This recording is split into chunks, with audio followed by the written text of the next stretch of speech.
အားလုံးပဲမင်္ဂလာပါခင်ဗျာကျွန်တော်ဒီနေ့ပြောပြခြင်းတဲ့အကြောင်းအရာလေးကတော့တင်ဘဝကိုပြောင်းလဲစေနိုင်သောအလေးထားများဆိုတဲ့အကြောင်းအရာလေးပဲဖြစ်ပါတယ်လူအများစုကသူတို့ရဲ့ဘဝကိုနေချင်းညာချင်းပြောင်းလဲပြစ်ချင်ကြတာပါကြီးမားတဲ့အောင်မြင်မှုတွေ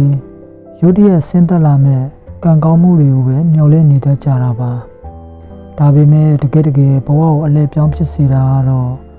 ကျွန်တော်တို့နေ့စဉ်ပြုလုပ်နေတဲ့သိငယ်လုံးလို့တတိမှုမှုမိတဲ့အလေးထားလေးတွေပဲဖြစ်ပါတယ်။တစ်ချိန်ကကျွန်တော်ကနေတိုင်းစိတ်ပင်ပန်းနွမ်းနေတတ်ပြီးငါဘဝကတော့ဒီအတိုင်းပဲပြီးဆုံးတော့မှလားလို့အမြဲတွေးပူနေတတ်သူပါ။ဒီနေ့မှာတော့အောင်မြင်နေတဲ့လုပ်ငန်းရှင်ကြီးတူနဲ့ဆုံတွေ့ခွင့်ရခဲ့ပါတယ်။ဘဝမှာအောင်မြင်ဖို့ဘလို့အကြီးကျယ်ပြောင်းလဲပြရမလဲလို့မေးတဲ့အခါလုပ်ငန်းရှင်ကြီးကပြောမိဒီလိုပြန်ပြောခဲ့ပါတယ်မင်းတောင်ကြီးတစ်လုံးကိုတစ်ချက်တည်းနဲ့ခုံကျော်ဖို့မကြိုးစားပါနဲ့တဲ့နေတိုင်းမင်းရှိရဂဲလုံးလေးတစ်လုံးကိုဖယ်တဲ့လေးထားပဲလုပ်ပါတဲ့အဲဒီနေ့ကစပြီးကျွန်တော်ဟာဘဝရဲ့သေးငယ်တဲ့အလေးထားလေးခုကိုစတင်ပြောင်းလဲခဲ့ပါတယ်ပထမဆုံးအချက်ကစောစောနိုးခြင်းနဲ့မိနစ်20စီးမြင့်ပါကျွန်တော်ကနေတိုင်းနိုးနေကြအချိန်တည်းမိနစ်20စောထားခဲ့ပါတယ်။အဲဒီမိနစ်20မှာဖုံးမကြည့်ပဲဘုရားကိုအာယုံပြုတတ္တဝါတွေကိုမေတ္တာပို့ပြီးတာနဲ့ရေတစ်ခွက်တောက်တယ်။တစ်နေ့တာလုံးလုပ်ရမယ့်အလုပ်တွေကိုခြာရည်တာလုပ်ခဲ့ပါတယ်။ဒါသိငယ်ပေမဲ့ကျွန်တော်ရဲ့တစ်နေ့တာလုံးကိုစိတ်ကြည်လင်စွာနဲ့ထိန်းချုပ်နိုင်စွမ်းရှိလာစေပါတယ်။ဒုတိယအချက်ကတော့စာ9မျက်နှာဖတ်ခြင်းပါစာအုပ်တော်လုံးတစ်ထိုင်နဲ့ဖတ်ဖို့မကြိုးစားပဲညအိခါနေတိုင်းဘူးတုတဖြစ်စေမဲ့စာအုပ်တော်ကို9မျက်နှာပဲဖတ်ပါတယ်တလကြာတဲ့အခါစာအုပ်တော်ကိုအမှတ်မထင်ပဲဆုံးခန်းတိုင်ဖတ်ပြီးသားဖြစ်သွားခဲ့ပါတယ်ကျွန်တော်ရဲ့အတွေးခေါ်တွေကလည်းတိတိတသာရင့်ကျက်လာပါတယ်တတိယအချက်ကတော့ကျေးဇူးတင်တဲ့သောစိတ်ထားမွေးမြူခြင်းမှာ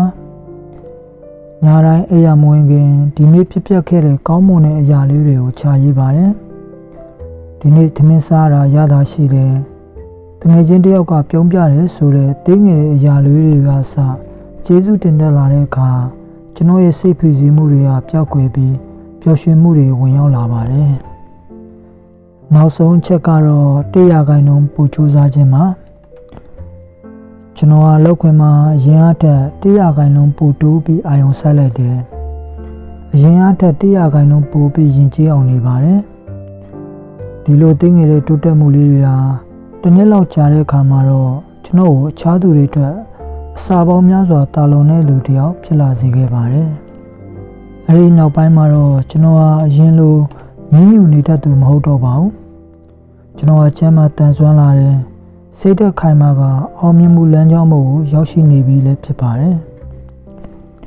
ဒီဖြစ်ပျက်အကြောင်းအရာတွေနဲ့ပတ်သက်ပြီးပေးခြင်းနဲ့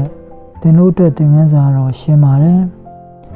မင်းဟာမင်းဘဝကိုပြောင်းလဲဖို့ကဘာပြတ်မတက်ကြိုးစားစရာမလိုပါဘူးမနေ့ပြန်ကစပြီးသိငယ်တဲ့အလေးထားလေးတစ်ခုကိုပဲပုံမှန်လုပ်ကြည့်ပါအဲဒီသိငယ်တဲ့အလေးထားလေးတွေကပဲမင်းကိုမထင်မှတ်ထားတဲ့အမြင့်ပေတစ်ခုစီခေါ်ဆောင်သွားပါလိမ့်မယ်